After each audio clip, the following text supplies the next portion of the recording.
Hello. This is day 4 of my 7-day atonement series, self-reflection series. This is day 4 of Confessions of a Child self-reflection series. And I feel a lot lighter.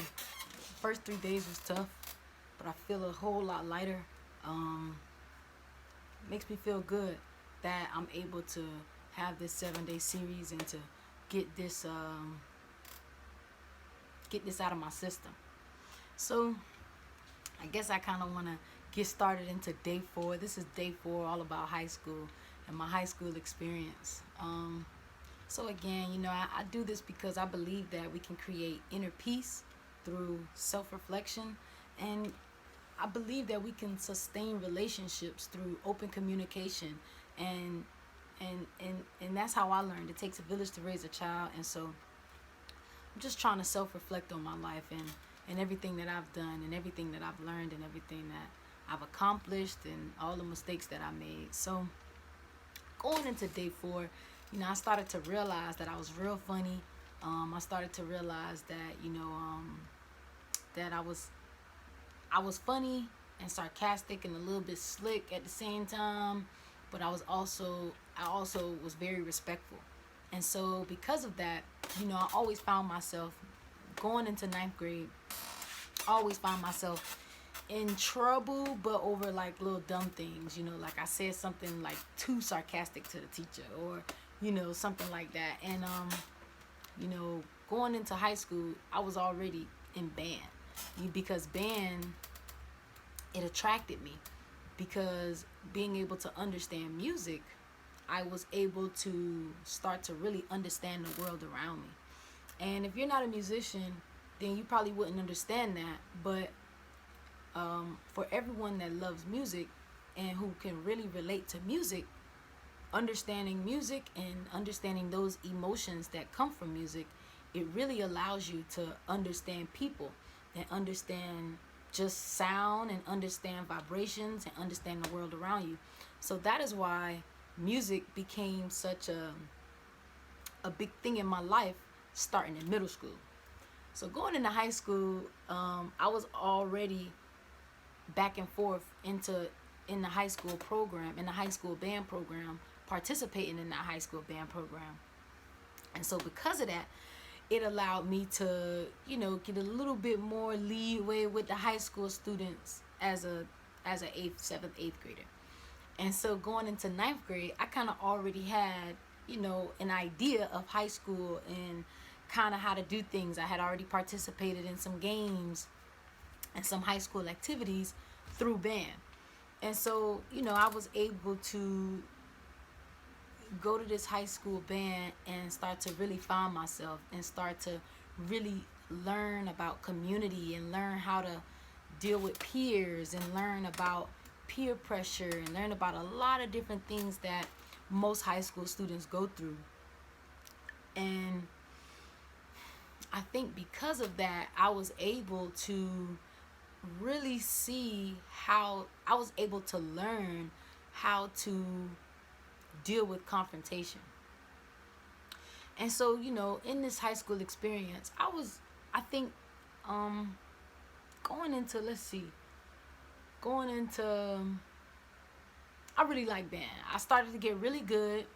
My mom, she always encouraged me to do band. And she always was like, yeah, do it. I used to be in band in school, so, you could do it too. And so she always encouraged me. And so I always just had this thing to just get really, really good with playing the drums. I really enjoy playing the drums. And so I just really started to just really hone in to playing the drums. And because I was in gifted and, high school, once you get in high school, gifted don't really matter no more.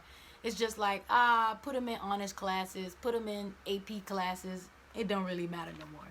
And so once I started to learn that, I was like, school, it became a little bit like unorthodox. Well, I ain't gonna say unorthodox, but it became foreign to me because I wasn't interested.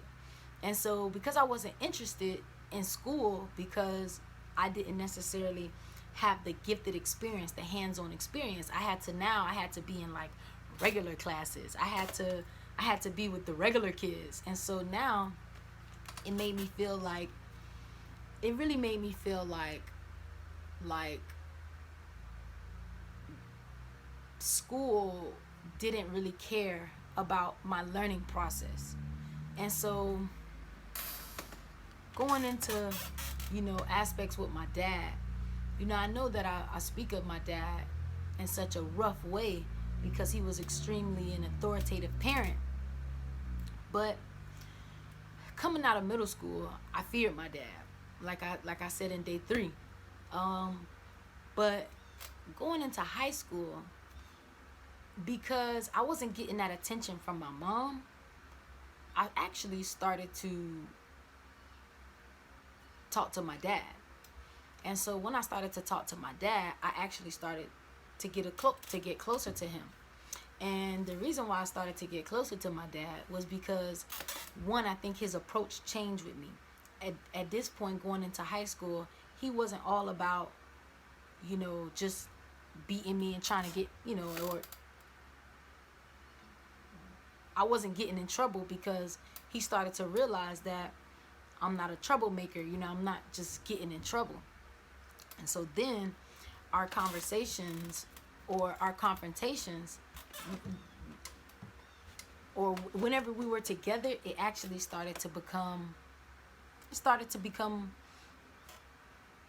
a conversation. And so now my dad, and through his teaching, we still did the same things now when I'm in high school, which was, he liked when I read the Bible to him. And so my dad, and what I realize now is that, my dad was teaching me about the Bible, and he was teaching me about the Bible and the law, and the law system and the justice system, and how the Bible it coincides with the justice system. And he was also teaching me about, when he was in the Air Force, and how military science is also based around the Bible to a certain extent. And so, again, I was in high school. I didn't really understand that. And so having these conversations with my dad just helped me to be more enlightened into how he thought and the entire system itself.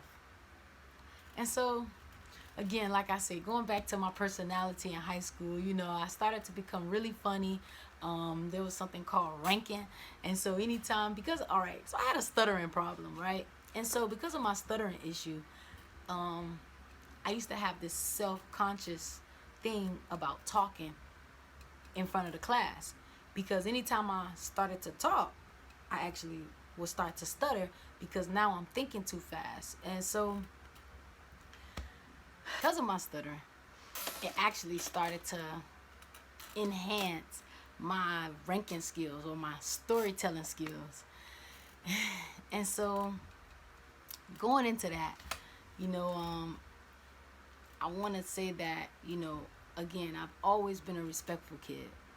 But again, because of my insecurities, and because anytime I was out of my household, it allowed me to be free and able to speak to other people.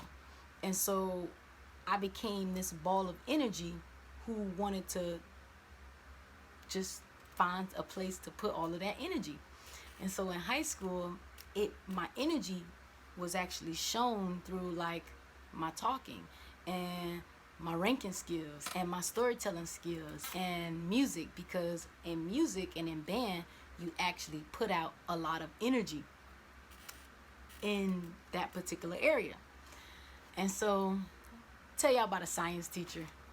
So this particular science teacher, at this point, I'm like maybe in 10th grade, been in band since 7th grade. So, I'm pretty all right. I'm pretty good. So I have this science teacher, and I'm going to be honest with y'all. The science teacher, I didn't used to like to do the journals in the beginning. And so in the beginning of class, I think so, it's like you walk in class, some sort of journal, and I didn't like to do the journals. But because of my storytelling skills, I was able to convince the teacher and the class. I'm not exactly sure how, but I was able to convince the teacher and the class to allow me to tell them a story in the beginning of class. Now in my head, I'm just trying to get out of the journals. I'm just trying to get out of the daily journals, or the bell ringers. I think that's what they call it, the bell ringers. So I was trying to get out of these bell ringers from this AP chemistry class or something like that. I don't even know. And I convinced my teacher to allow me to tell a story. And so every first 10-15 minutes of class, while everybody doing their bell ringer, I would be telling the class a story. And so I'm telling the class a story about my experiences, because I used to feel like I had the most crazy experiences. And so just throughout my day. And so because of that, I used to like this, the class used to want me to tell them a different story every class period. And so then it became this thing where now I'm just making the class laugh. Oh, I'm telling stories. I'm not really doing my journals. I'm trying to get out of my journals or whatever. So I tell y'all a story. Like I'll tell a story like, hey, hey, y'all, I'm walking in the class. I walk home. Hey, y'all, let me tell y'all a story. So the class ready. They're ready to hear this story. I'm ready to tell this story. And I say, so I'm walking home, and I'm walking to the bus stop, and the guy come up and he say, damn, baby, can I get $1? And I say, damn, dog, I ain't got no dollar. I only got enough change for the bus. And he say, all right, well, can I get a holler? And, I'm like, nah, man, get out my face, man. I ain't trying to hear that. Da-da-da-da-da.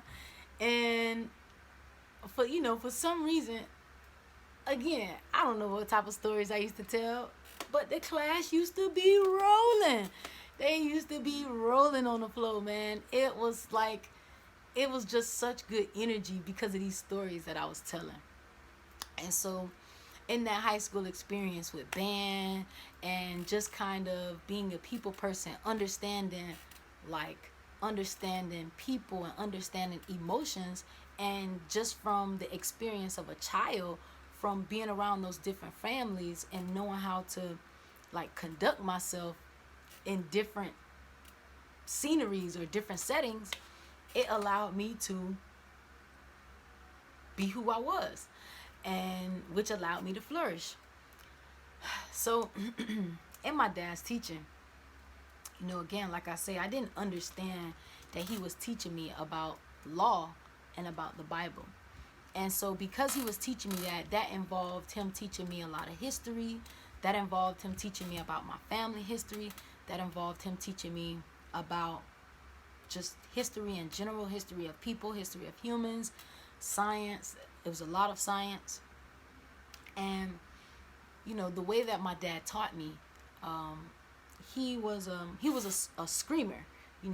That never really stopped. He was still aggressive in his nature with how he taught me. But because I was in high school and because I just wanted a relationship with a parent, I was able to, I started not to fear him, because I actually just started to get used to the confrontation and get used to the aggressive nature, because that was his parenting style. He was just aggressive. And so, I think as I self-reflect and as I look back, I started to see the similarities of what my dad was teaching me. And, I really appreciate that. And so again, you're talking about a man that I feared my entire life. But then going into high school, we started to get a really close relationship because of what he was teaching me and how he was teaching me. And I wasn't afraid of him anymore. I actually started to value him and value his knowledge that he was giving me, even though it was unorthodox and it was in a whole nother route. But see, at this point, because I've pretty much painted a picture to my mom, such a bad picture to my mom, I couldn't come back to my mom and say, oh yeah, I'm hanging out with my dad, I'm close with my dad. And so pretty much that relationship with my dad became almost a secret in itself, because, you know, I feared him so much. But again, because I wanted the relationship with a parent, and not saying that I couldn't have that relationship with my mom, but she was just a single mom. She was working, she was busy, she was doing this, she was doing that, she was trying to pay bills, she was, you know, getting attention from other guys, which I thought that took away from her giving me that attention. But really it was, you know, the bills and the this and the that and the hard working and the kids and everything else. And so the reason why I had to bring up the science teacher story is because, you know, having that experience with my science teacher, you know, it showed me how a teacher could really invest into a child and know that what they're doing, it may not work for the child, but they also know something else might work for the child.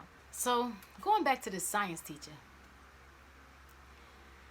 one day in class, after I finished the story and that whole shebang, I think we were doing an assignment or something like that, and I said something to my science teacher that was real slick. I believe she had like a mole somewhere on her body, on her face or something, and I said something really sarcastic and really slick, and the whole class just bust out laughing.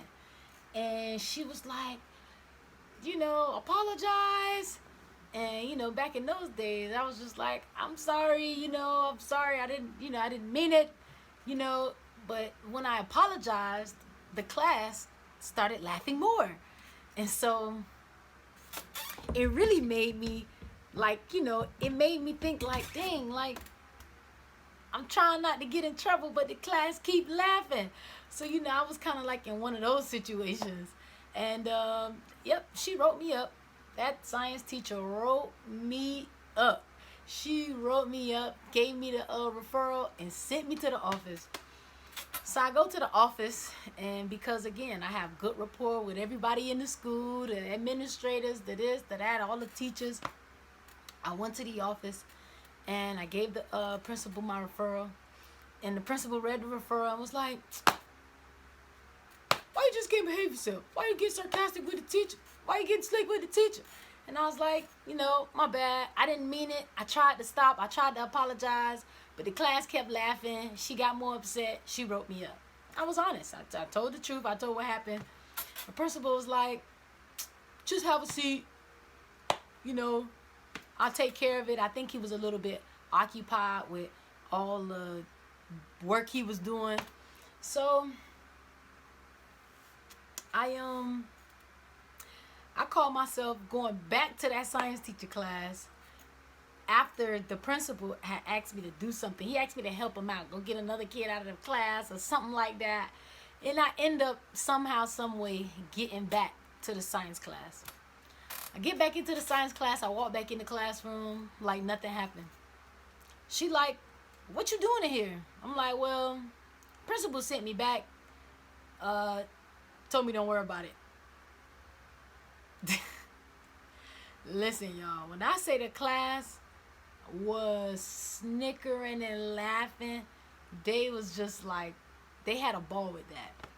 My science teacher was so hot. She was hot. Now she felt disrespected, because now not only did she get disrespected by a kid, but she sent this same kid to the office, who then comes back to the classroom like, yep, nothing happened.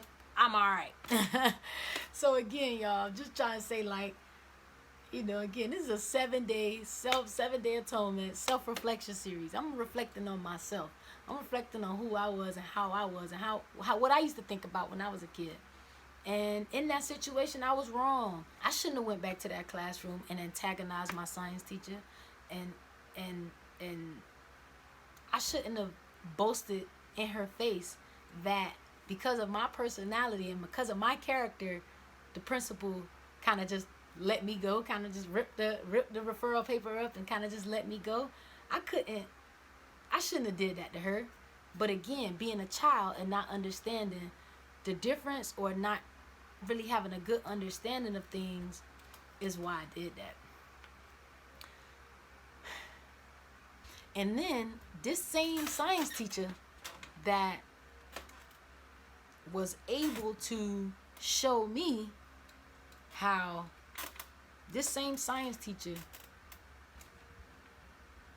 one day came to me and said, hey, I heard on the radio that the rapper Nelly is having auditions for an all-female drumline. And so I was like, oh, nice. You know, this is my science teacher who I was getting an F or D in the class, but I was also making my science class laugh or tell a story to my science class every 15 minutes or every beginning of the class. And I was able to realize in that situation and through that situation, because I eventually end up sending in a video to that audition, to that Nelly audition. And funny thing is, I sent in my video late. And so because I sent in my video late, I don't know, I guess the video was good because I got accepted. And so as I got accepted, it was maybe like a week or so afterwards that they were like, hey, we're flying you to Atlanta to do round 3 of auditions. And if you make it, you're going to be a part of the Hip Hop Awards, the BET Hip Hop Awards. So then I was like, wow. So at this point, I'm in the 10th grade. I'm in band. You know, I kind of got a little swag. I got a little popularity. You know, I'm kind of doing my own thing. I started to get close to my dad. He's teaching me about the Bible and law. You know, I'm living life. I'm doing good things. And I went and did this audition in Atlanta, and I made it. And so because I made the audition, which was out of like 100, 200 women, listen, I was the youngest one. I think I was like 16. I was one of the youngest ones. And then I was the only one from Florida, and then Miami at that. So that was actually my first experience in dealing or performing outside of band, you know, regular community band, high school band. And so I'll tell you about that experience. You know, again, all of these things, man, they taught me so much. I was able to learn. And even though I didn't necessarily have that close relationship with my mother, and I had this unorthodox relationship with my father, it was able to mold me, and the people around me, the mentors, the teachers, all of these different people was able to help me become who I am today. And so, you know, I made this Nelly drumline, and I'm on this all-female drumline. I'm in 10th grade. I'm in Atlanta. It's my first time flying out of town, getting on the airplane. And so I'm able to have this wonderful experience in the entertainment world. And so just to give you a little insider with that, there was one time at the Nelly practice, and we were practicing for the BET performance, and you know, we practicing. So Nelly came late to the Nelly came late to our practice, and he came late to our practice one day. I think he was busy. He was doing something, and the creative director, or the person who was actually directing what was happening, they came and they said, and say, listen, by this time, you know, I got a personality. I know how to make people laugh. So by this time, I was able to say, hey, let me play Nelly while we wait for him to come. Because we needed someone to play Nelly so that we could finish rehearsing because Nelly wasn't there. And so with the model, and just to make sure we check the staging and make sure we check all of those little components. And so they was like, you know, hey, Miami. This what they call me, y'all. They call me Miami. So they like, Miami, what's up? You gonna play Nelly? I'm like, hey, let me play Nelly. I could play Nelly. So at this time, you know, I'm starting to show my personality. I don't know these people. They all grown people. I'm like one, maybe two high school students there. And these were all college females or college percussion players. And so again, you talking about I was in high school. And I remember and we had this practice and everything was so great, man. And I went on and I performed. I'm acting like Nelly. I had let it go, little mama, let it go, little mama. Oh, and let it hurt. And so I'm practicing. I'm acting like Nelly. Everybody laughing. It's great. It's wonderful, man. So it was a great experience. And so I say that to say, you know, that's actually when I fell in love with performing in the entertainment business. But I didn't know it at the time. And so I get back to Miami, everybody going crazy. They see me on TV. Da da da da da. Oh, this is someone that the community knew who was now on TV. You know, we had never experienced anything like that. So I'm feeling on top of the world, you know, da da da da da. Little did I know, my education, my classes was slacking. So something else that I didn't tell you guys was that in me getting closer to my dad, I started to learn that he didn't like me being a part of band. So as positive of an influence that band was for me since middle school, my dad, he did not like it at all. My dad did not like the fact that I was in band. I could truly say that he hated it.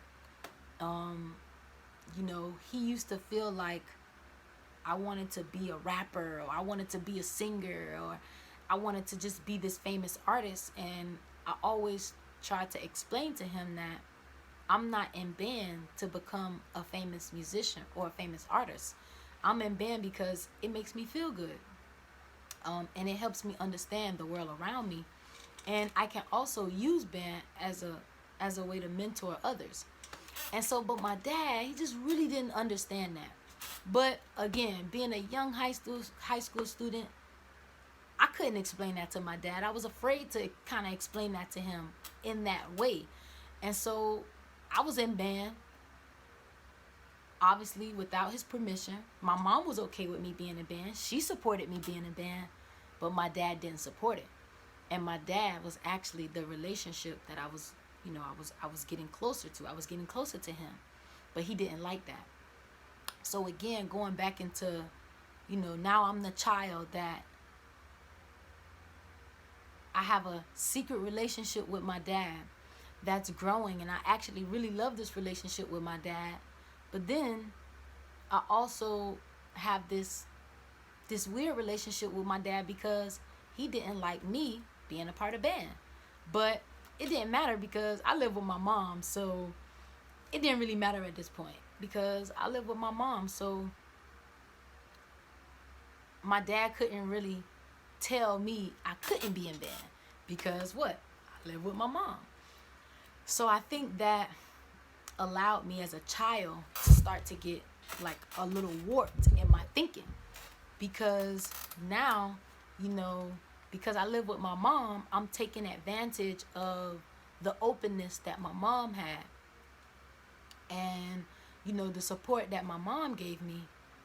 But I also wasn't thinking about or trying to process what my dad was teaching me. And what my dad was really teaching me was that, academics, education is important. Being an extracurricular activity is okay, but it's not as important as academics and getting an education. Yeah, so I started to learn that, again, my dad really wanted to be an academic person. And I think in his inability to understand me on a deeper level, he didn't realize that it wasn't that I wasn't an academic person. It was just that everything that he was teaching me about history and about law and about the Bible principles and moral values and all these good things, I thought that in my own thinking, I thought that the school system that I was a part of, it wasn't teaching me those same principles. And it made me start to not like the public school system because of everything that I was learning with my dad.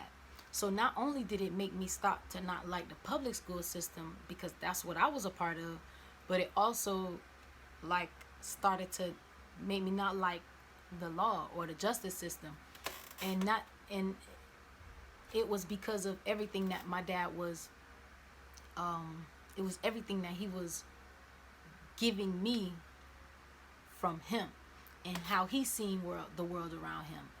And he wasn't a big fan of government and a big fan of the system and how the system is manipulated here in America. Going into, again, like I say, the reason why I'm doing this is because I believe that you can create inner peace through self-reflection, and we can sustain relationships just through open communication. And so because of the open communication with my mom, because of the open communication with my dad, because of the open communication with my families, I was able to sustain all of these different relationships. And even with my teachers, I was able to sustain these different relationships. My teachers didn't give me no slack. They're good teachers. I didn't do my work. There was nobody holding me accountable for doing my work. So that's why I didn't do good in school.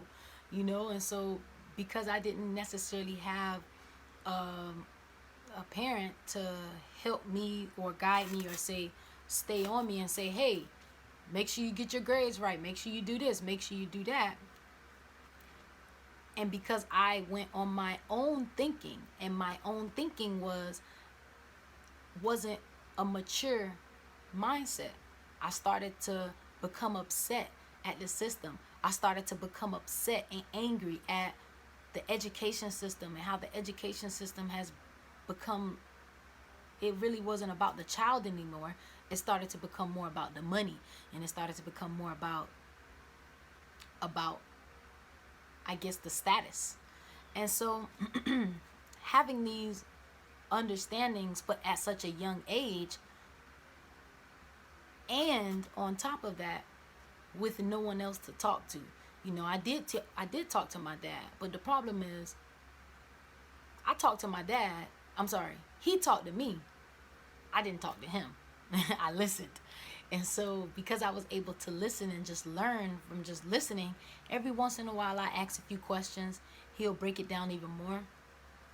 I think that no one was able to correct my thoughts, or no one was able to say, hey, America, you shouldn't be thinking that way. What about if you think about it this way? And so because I went on my own understanding, I think that's what the Bible say, don't go off your own understanding. And because I went off my own understanding as a child, my thinking got warped about the system and about education, the education system, and just about the public system in general. And so going back to it, coming off of 10th grade, I was able to have this experience, this entertainment experience. I was able to meet superstars, or what we knew as superstars.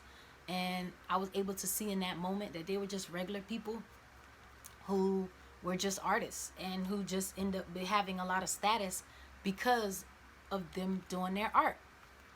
And so coming back to school, I was behind. I was riding the rest of that year off on just being on TV and just having fun and just doing what I wanted to do. That summer, I got a summer job. I started working for a nonprofit agency. Working for that nonprofit agency, guess what I was able to do? I was able to teach music. I was able to teach what had been taught to me and what I thought was extremely influential and what I know was extremely influential in my life, which was music. And so going into I believe that was 10th grade, I got a summer job teaching and having this mentorship. So having these mentors or having this mentorship job where I'm able to teach music, something that I just know how to do, I think that again, it warped my thinking as well with, and I ain't gonna say warped, but it enhanced my thinking, and it started to allow me what I know now. It started to allow me to get more of like the pedagogy mindset and what they call the pedagogy intelligence. And I actually learned more through teaching and through teaching others or through working with others. And so I had the teaching experience, or I had that experience on an elementary level. I was able to have these mentorships through my gifted program with the younger students. Got to the middle school level, I was able to learn from high school students from being in band. I was able to learn from my small gifted class from being in middle school. Going into high school, I was able to continue that mentorship system through band, which was, after ninth grade, you have 10th, 11th, and 12th grade to be the upperclassman or to be a leader and to show the ninth graders or the incoming ninth graders or the new band members what to do and how to be successful in band for the next 4 years. So then I began to have a mentorship within that system. I began to have a mentorship pedagogy thought process within the system of my job, because my job entailed what? It entailed me teaching younger students or elementary school students music. And so then I began to just fall in love with working with kids and fall in love with just teaching kids music, like showing a child something, allowing them to learn from that something or be challenged from learning that particular something, and then feeling them get better from that. That's a different type of feeling when you're able to watch someone grow through these growing pains. And so it became more of an art form to teach. And so now in high school, it became more of an art form for me to teach and to be a mentor and to help and to do this and to do that. That became an art form. And so going back to education, with all of these different things going on, I'm kind of handling all of these responsibilities. I'm not getting in trouble.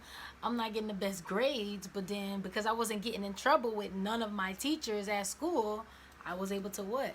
I was able to kind of skate by because I had a good personality, because I had a good character, because I wasn't a disrespectful child, because I was loving, because I was caring. And those are all good things. But again, not having the support or not having an adult to really, really guide me, to help me understand my own thoughts. Again, I was a child thinking I understood the bigger system, but I learned that way later. I'm jumping ahead. So, you guys, going back to education, it became hard for me after the whole Nelly thing to catch up on my credits. And so that was just all bad. I had a big issue with my credits and trying to get credits and trying to get the makeup work, because the principal was cool. Everyone knew I had the Nelly manager had got in contact with my principal, and I had all type of excuses and this, that, and the third. But nobody said that when I came back, I was supposed to follow up, or I was supposed to get the work from my teachers, or my teachers were supposed to give me the work so that I could make sure I learned whatever I was supposed to learn that semester that I was gone. Instead, I came back and I was kind of just riding on the coattail of just being on TV, being like a class D celebrity or something like that. I was like this class D. I was like this local kind of peer celebrity with my friends and just with my family. and no one followed up and asked about the work. No one said, "Oh, you got to do your work. You got to make up all of the work that you missed." And so then I found myself in this spinning circle of trying to get myself out of all of this missing work, but I couldn't. I couldn't get out of the missing work, and I couldn't move on until I made up these classes. Because now I done felt the rest of the what's the face. I done felt the rest of the year.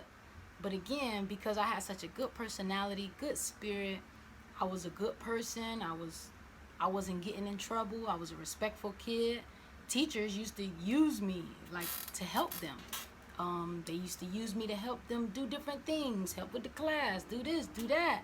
They also used to trust me because I was in band. So they's like, yeah, you represent the school. And, I had good character. I had a good rapport with the administration. I had a good rapport with all the people at the school, man. So I brought that up to say, that a lot of children like myself, athletes, people who are, good students, sometimes they skate by because of what? Because they have good rapports with the teachers. They have good rapports with the people in the community. And so they just look out for them. They just look out for them. They tell them how much. They tell them how much they're needed. And they kind of just always allow them to skate by.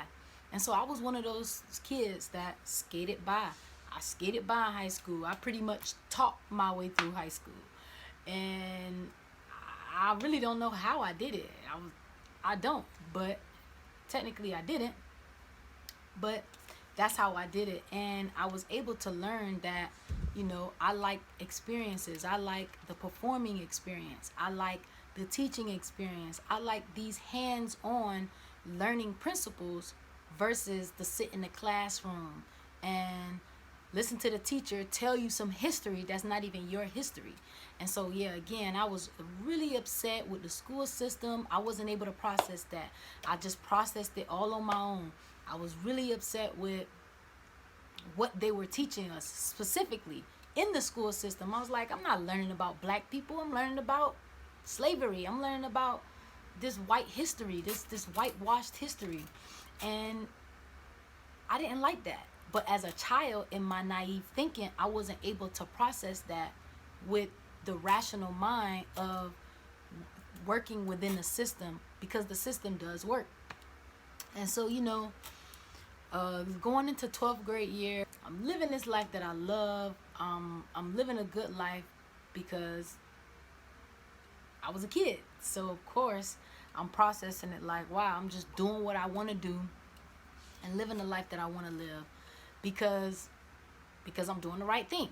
And so that's honestly what I thought. I thought that because I was doing the right thing, I wasn't being disrespectful, I was honoring my parents, I was being a good kid. I thought that I was doing the right thing. And so going into, my senior year, I'm this popular person. I love people love me. I like people. I have my own mindset when it comes to education. And again, my mindset was warped because of the relationship with my dad and everything that he taught me. And he taught me right. He taught me perfect. It was good. I appreciate all of everything that my dad taught me because that is actually, again, what I know now to be as law principles, and how the Bible and the law have a lot of similarities, and how, the Bible is used in law as well as the Bible is used in military science. And so I guess I'll end it off with this story for day 4, which is, there was in high school, it's the end of my high school, going into prom, and my mom, she was doing really good with the business that she was working at, and I had prom was coming up, but my mom had to go out of town that weekend. And so because she had to go out of town that weekend, I think I was a little bit hurt on the inside. I ain't gonna say I think. I know I was. I know I was hurt on the inside because, prom, I'm already not girly. And prom is the time where, you dress up and you look pretty and you look nice and your parents help you dress up and you do the whole shebang. And it's like the last big thing of high school or whatever. And so when my mom went out of town that weekend, that actually, it kind of let me down on the inside because I wanted her to be with me that weekend for prom. But again, as a child, I processed that, hey, she just needed to work. She needed to do her own thing. She kind of had valued her job or whatever it was in that moment over me and my moment for prom. And so, my grandparents and my mom's best friend came over to the house and they helped me get ready for prom. And so I just will always truly appreciate them for that. And again, I say that to say, again, you guys, it takes a village to raise a child. My mom and my dad didn't always have to be there to teach me every little thing. It was the village around. It was the grandparents. It was my cousins. It was my friends. It was my family. It was the teachers. It was this. It was that. It was all of these people around me, the village, that actually helped me become who I became. And those principles from my foundation years of, of living right, being a good person, not lying, this, that, and the third. Like all of those principles started to show within my character. And so that is how I was able to be blessed, because now the universe or God is looking out for me spiritually because I'm living a good life. I'm living a right life. And my conscience I didn't have anything in my heart. My conscience was clean. My conscience was good. And I like working with kids. I truly enjoyed teaching kids. And so I believe that I was able to sustain myself because of those principles, because of my character, because of the content of my character. And so, my mom let me down going into that. And I think also high school was where I experienced my first hazing experience. And my first hazing experience was me trying to, or my first official hazing experience was me trying to become a part of this group that I thought would get me some more popularity, I guess. I'm really not exactly sure why being a part of this group was such important to me, but actually I do know. It's because being a part of this group meant being a part of something that was larger deep down on the inside, being a part of a larger community. And so I wanted to be a part of this group because this group was a part of a larger community that stood for something. It stood for something within the community that we actually all love. And so that is why I wanted to be a part of this group. And again, I say hazing, but hazing, that was me just trying to be a part of a group at school.